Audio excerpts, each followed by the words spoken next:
How many dams does China have? Chinese official data from 2020 reported a total of 98,566 dams nationwide. But just 5 years later, at this year's two sessions, China's Minister of Water Resources casually stated that the number had dropped to 94,877, meaning that 3,698 dams disappeared in 5 years. This isn't a recent phenomenon. Back in 1973, China had even more, around 170,000 reservoirs. Yet the fate of these dams remains unclear. There are no public explanations for why or how these dams disappeared, whether through collapse, dismantlement, or disrepair. The system itself seems to have accepted this loss. Ironically, in August 2024, China's State Council relayed instructions from Xi Jinping stating that China's reservoirs were too many, with many high-risk dams. This marked the first public admission by China's top leadership that the dam system posed a national security risk. These statements shone a spotlight into a long-hidden issue. Dams hadn't simply vanished. They had either collapsed or were deliberately emptied to prevent imminent failure. The remaining dams likely face the same fate, something the Chinese Communist Party is reluctant to openly admit. So the floods that suddenly appear are not merely natural disasters. They result from systemic human failures, layers of lies, bureaucratic avoidance, and deliberate concealment by authorities. Many existing dams classified as dangerous or high risk could fail under pressure at any moment, and communities downstream might not even receive warnings. Recent incidents highlight this risk. On April 19th, just after midnight, an unexpected flood swept through Laba Town in Zunyi City, Guizhou Province. Streets became rivers, houses floated away, and cars were carried off.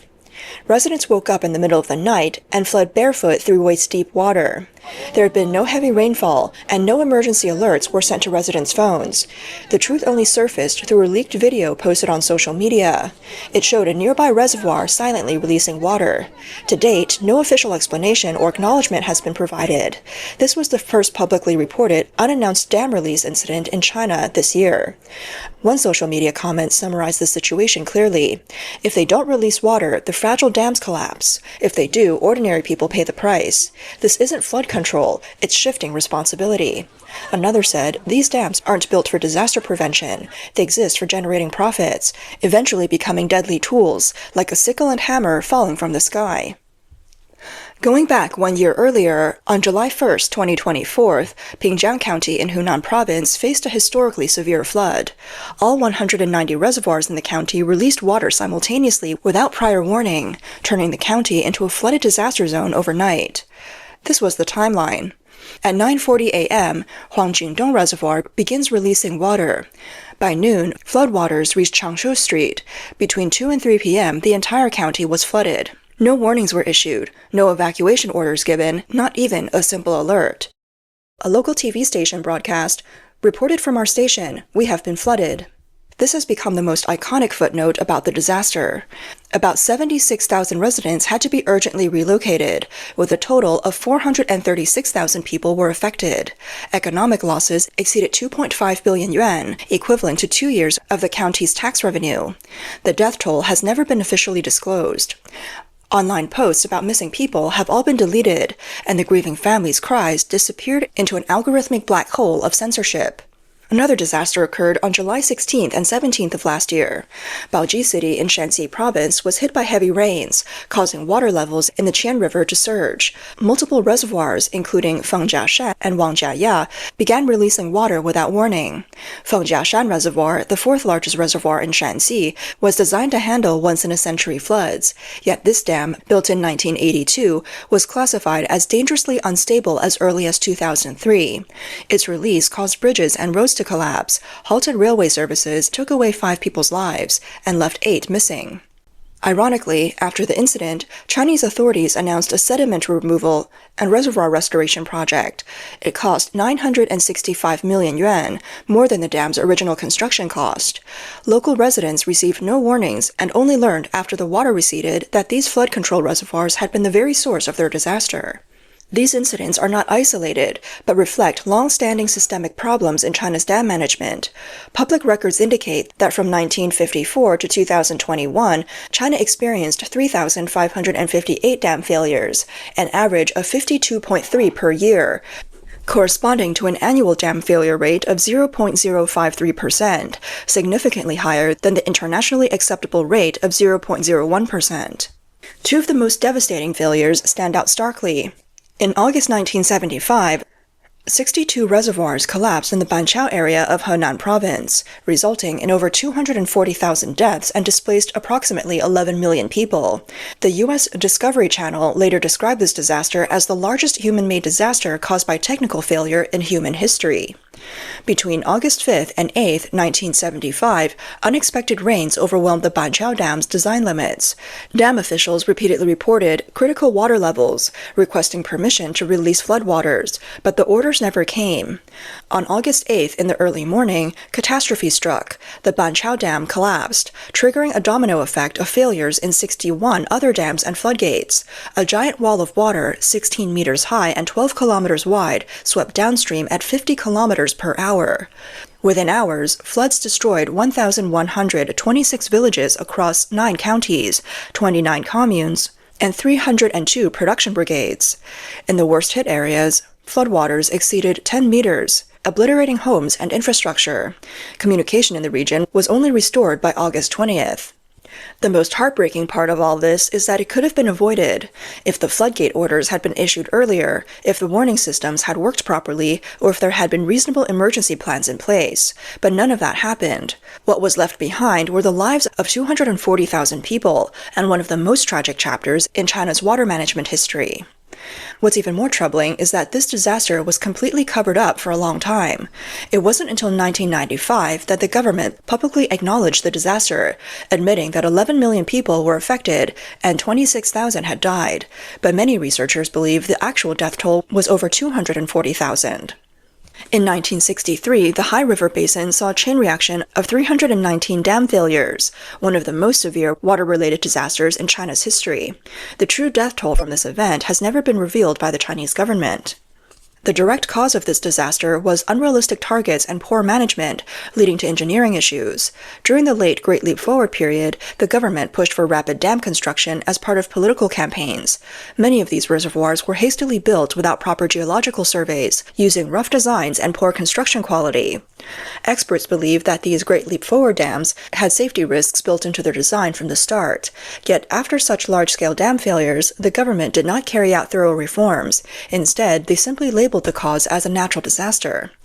Even more alarming is that in 1973, a record 570 dams failed, nearly 10 times the annual average. Oddly, all other years had exceptionally stable data, as if 1973 was an anomaly, when dam failures suddenly surged. This irregularity raises suspicions. Could 1973's dam failure rate be the real normal for China's reservoirs, while the figures for other years might have all been hidden? If this is true, the recent 5-year trend of losing over 700 dams each year is not so surprising. The dam collapsed in silence, with no reports and no acknowledgement. Traditional Chinese thought did not favor dam construction. In 1950, the International Commission on Large Dams recorded only 22 dams in China, out of 5,268 worldwide. Most of them were built during Japan's occupation of northeast China. China's tradition focused on diverting water to control it, never relying solely on blocking water. They knew that once a dam collapses, it could harm the people. This wisdom should have been a cornerstone of today's water management practices in China, but the reality is the opposite. Since the CCP took over, China has seen several waves of nationwide dam construction. In 1950, there were just 22 reservoirs. By the end of 1973, the number had grown to 170,000, with a total capacity of 460 billion cubic meters. By 2020, the total storage capacity increased by another 470 billion cubic meters, bringing China's total reservoir capacity to 930.6 billion cubic meters. With 2,844 county-level administrative units, this means an average of over 300 million cubic meters of water for each county. How many of China's reservoirs are unsafe, aging, or at risk? According to Chinese official data, more than 87% of reservoirs were built before 1979, with nearly half constructed before 1969, meaning many have been in operation for over half a century. These dams are all aging, leaking, and deformed. They cannot be repaired due to a lack of funding, and authorities are reluctant to scrap them because of political concerns. As a result, many dams that can't be declared broken and can't be used remain quietly in China's valleys and upstream cities, waiting for the next flood. Even more troubling is that these high-risk dams are widespread in seismic zones, such as Sichuan, Yunnan, Tibet, and Xinjiang. Statistics indicate that 6 of the top 10 highest dams in the world are in China. In 2025, the Dadu River Shuangjiangkou Reservoir stored water successfully, standing at a height of 314 meters, making it the tallest dam in the world. Located in a seismic zone, it's like a ticking time bomb. Despite this, the CCP continues to push forward the construction of highlands prone to landslides and mudslides. The Changhe Dam project needed constant reinforcement shortly after it was put into operation.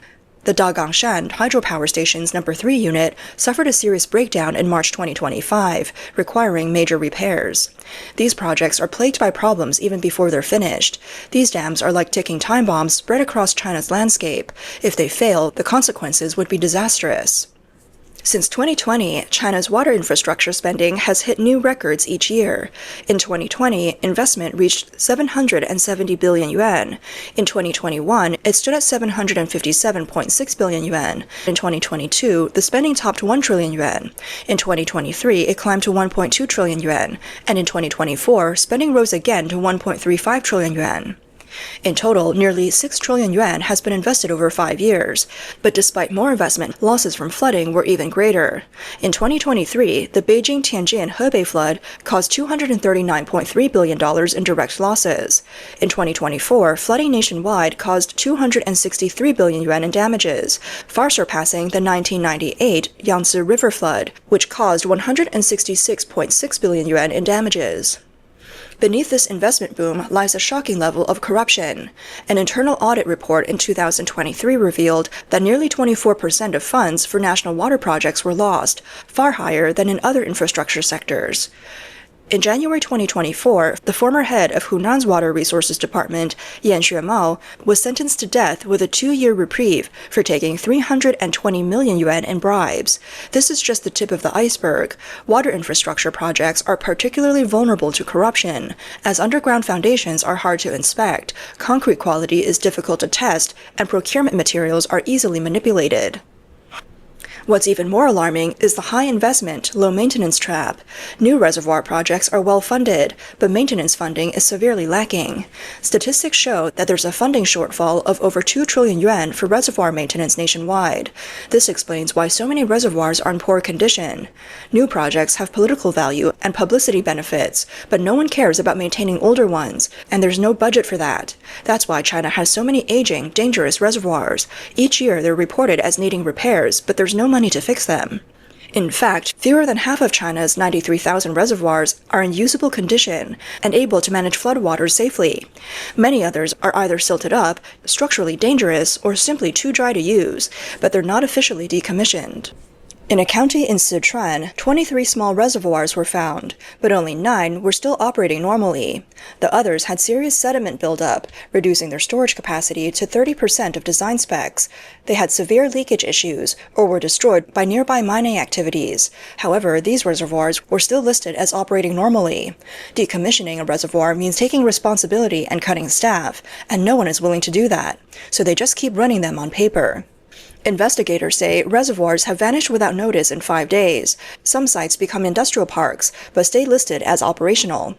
Others dry out completely, kept pumped only to pass inspections. Some dams are repurposed as walls for new housing developments. A few are converted into tourist attractions and lose all flood control function. And many are simply wiped from official records, disappearing without any formal decommissioning. These ghost reservoirs consume budgets and inflate GDP artificially, but they serve no practical flood control purpose. Ironically, it's not just money being wasted. China's entire approach is completely misguided.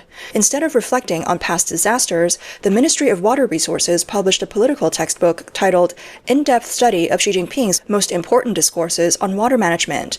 The book's first pages boldly declares, learning the General Secretary's water management discourse is an important political task for the present and the future. However, there's no actionable technical plan in the book, no accountability measures, and no improvements in disaster relief protocols. The water management book avoids all real disaster sites, ignoring all of the lives that were lost.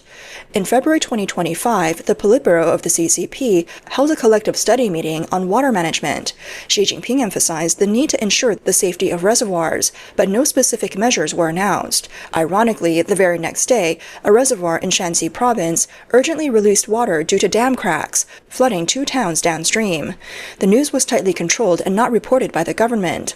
The stories of Pingjiang's 190 reservoirs releasing water without warning, the town of Laba submerged overnight, Jiashan Reservoir's muddy cleanup never completed, none of these real-life disasters made it into the political textbook. In China, when a flood comes, the first question isn't about the weather, the warnings, or evacuation. It's, has the General Secretary spoken? The first responders in disaster zones aren't rescue teams, they're cameras and propaganda teams. This is not just a reservoir crisis, it's a systemic failure.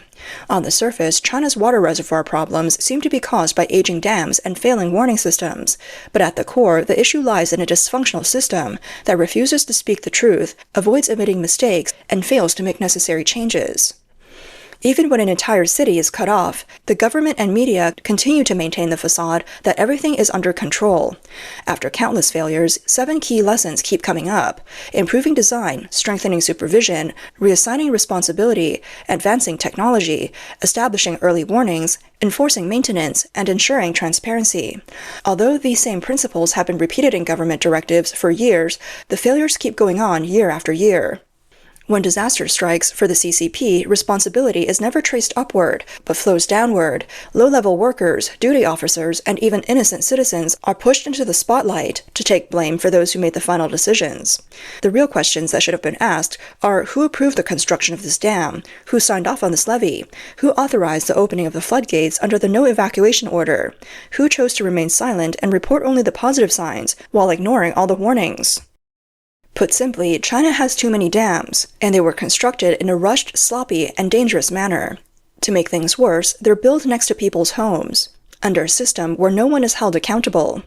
Under the current system, the Chinese public can only hope that the next flood will allow people enough time to climb onto rooftops, pull out their phones, and leave that one message that will surely be deleted. Reported from our station, we have been flooded.